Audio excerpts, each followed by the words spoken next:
On August 14th, 1945, Waco, Texas was home to a brand new baby boy named Stephen Glenn Martin. His father was Glenn Martin, an aspiring actor who performed at the local playhouse and sold real estate. His mother was Mary Lee Martin, who spent most of her time at home looking after the children. Martin's earliest memory of his father was as an extra serving drinks on stage at the Callboard Theater on Melrose Place. As a child, Martin became interested in magic. He would buy books, learn tricks, and then perform them for his parents and friends at school. Watching programs such as The Red Skelton Show, Steve would memorize the skits and then perform them for the kids at school the next day. Hiya, Mike. Yeah, Big Daddy. No. Well, I know it's over, but how do I get rid of it? Yeah? Oh, wait a minute. That ain't for me, that kind of stuff. That's for the old days. That cementing in the river stuff. What do you... From the ages of 10 to 18, Martin worked at Disneyland. He started off selling guidebooks and later began to perform at magic shops, performing for the staff and customers. 1963, the summer Martin graduated from high school, he started work at the Birdcage Theater at the Knott's Berry Farm. There he would do skits, magic, and play the banjo.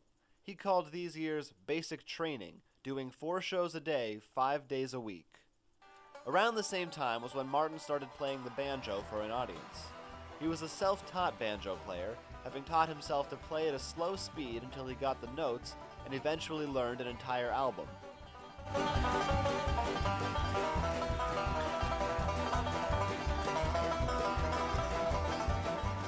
Martin started college off at Long Beach State University, where he majored in philosophy. Later on, he would transfer to UCLA, where he changed his major to theater and began writing some of his material in creative writing classes. He would then perform this material at LA comedy clubs at night. His girlfriend at the time was a dancer on the popular show, The Smothers Brothers Comedy Hour. She got Steve a job on the show, and while it only lasted a year, that year, the writing team won an Emmy for comedy. Thank you. As Tom said, I'm Steve Martin, and I'll be out here in a minute. While I'm waiting for me, I'd like to jump right into kind of a Sacco Baffo comedy routine. This has really been a big one for me. It's the one that kind of put me where I am today. I'd like to start right off. This is really a big one. A fabulous glove into dove trick.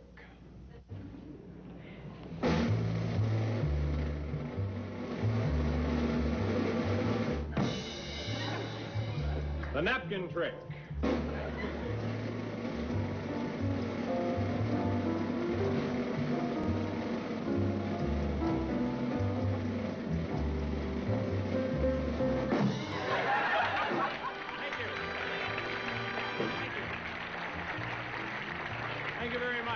In 1976, Martin was invited to join Saturday Night Live, appearing alongside fellow actors John Belushi, Chevy Chase, and Dan Aykroyd.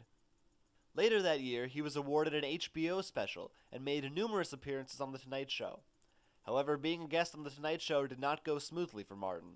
Host Johnny Carson did not appreciate when Martin would read names out of the phone book while standing on stage for his act. Later on, however, Martin would redeem himself and ended up making 35 total appearances on The Tonight Show. I was playing on a stage, like, very small stage, but it wasn't a theater. It was one of those school rooms with a little stage, like for drama students. So there's no wings like this. I can go good night and I walk off. And there I did my show and I finished. And I said, okay, thank you and good night. And all my props are over there and my banjo case, and so I start packing this up, but it's all in front of everybody, and they're still sitting there like this. And I'm packing and putting this away, and I say, thank you, and the show's over, so thank you very much, thank you. And then I'd stand there and just sat there. Yeah. So I thought, And so I just started talking to the audience. I don't remember what I said, but I just started talking, well, I guess the show is over, something like that. And I walked out into the audience, and I'm leaving now. I said, I'm going to leave. And they just sort of hung with me, and we went out into the hallway, and they kind of hung with me. And I said, yes, we're going to. So we went outside, and there was a drained swimming pool there. And so I asked them to get into the swimming pool. And they all got into the swimming pool. And then I said, and now I'm going to swim across you. And so I did that, and they did this. This would have been about 1971. Yeah. And I went home that night, and I thought, something just happened. Martin played in front of crowds of over 20,000, a significant number for a stand-up comedian. His 2-month 50-city tour grossed over $1 million. The only downside of the tour was a bad review written in a local paper. The author was Martin's own father, Glenn Martin. No, I wish they rented 55 Plymouths, because all the new cars have seatbelt buzzers. And you're getting a buzz, and you get out and it goes buzz, and everything you do is buzz. You want to drive 2 inches, it goes buzz, What they're going to do is they're going to develop it to the point. Like, let's say you leave your keys in the car, and you get about 10 feet away, and the car goes, hey! Come over here a second! What? Your keys, you moron!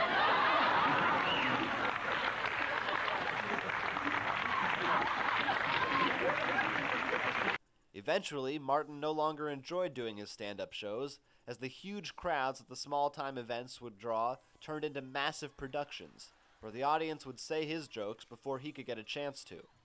Martin's first comedy album, Let's Get Small, sold over 1 million copies and won Martin a Grammy. His second album's title came from a skit he performed on Saturday Night Live with Dan Aykroyd, in which they played two wild and crazy guys. Naturally, this was also the title of the album, that went on to sell 1 million copies as well. In 1979, he came out with Comedy Is Not Pretty, then later, the Steve Martin Brothers in 1981, and in 2009, he released a banjo album titled The Crow, New Songs for 5-String Banjo.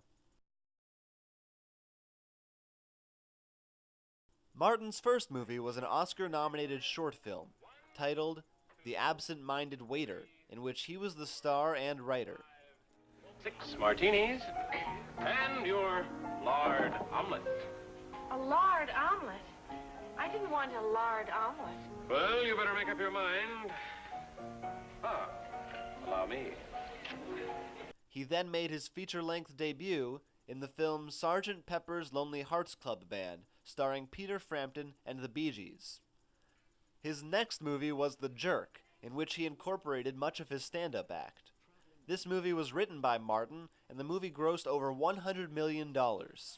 Following movies included Dead Men Don't Wear Plaid in 1982, All of Me in 1984, Three Amigos in 1986, Little Shop of Horrors, also in 1986, Parenthood in 1989, Looney Tunes Back in Action in 2003, and It's Complicated in 2009.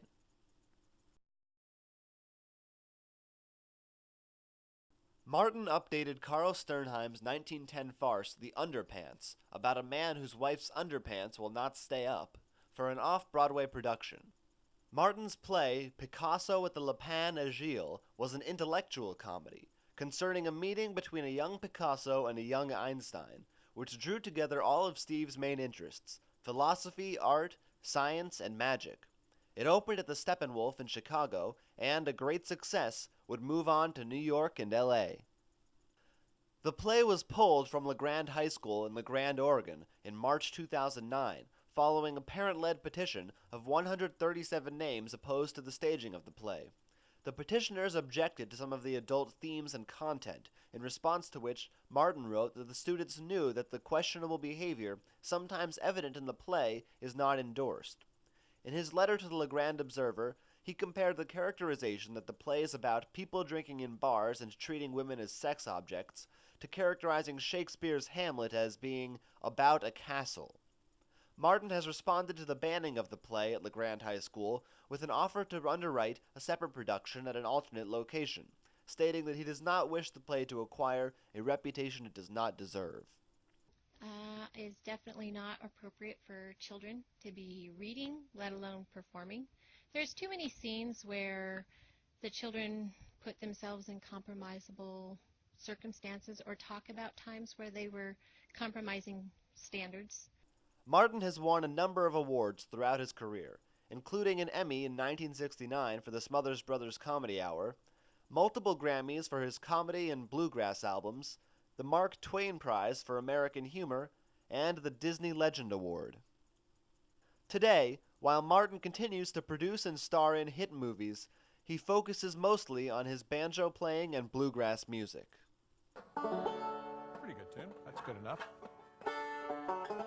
Stadium lighting, please.